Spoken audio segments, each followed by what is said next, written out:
હાલો મિત્ર, વાગી ગયા છે 7 ને આપણે બનાવી નાખ્યો છે ગરમા ગરમ ચા. અને આ અમારી દીશુબેન ચા પીવા બેસી જાય. આ છે જો અમાર શંકુબેન. અને આ જો ગાંઠિયા લઈને આવ્યા નાસ્તો કરવા બેહું.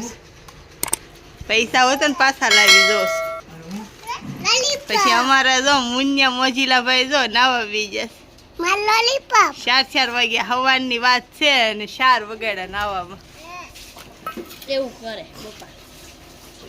બિન માનાડું કા કઈ નો બિંદાબેન દુકાને ગયા તો લોલીપોપ લઈ આવ્યા. લટ્ટપટ્ટ નાના છોકરાને લોલીપોપ બહુ ભાવે. આ 5 રૂપિયાની નોટ છે જૂનવાડી. કોમેન્ટ કરજો કે આ નોટ હાલે કે ન હાલે. અમારી દુકાને અમારે તો દુકાને તો હાલે છે. તમારે હાલતી હોય તો જરા કોમેન્ટ કરજો. સાચી વાત. આ ચેનલ હાલો દીશુબેન નાસ્તો કરવા બેસી જાઓ. ગરમી થાય છે કેવી વાદળા નથી જો ગરમી થાય છે.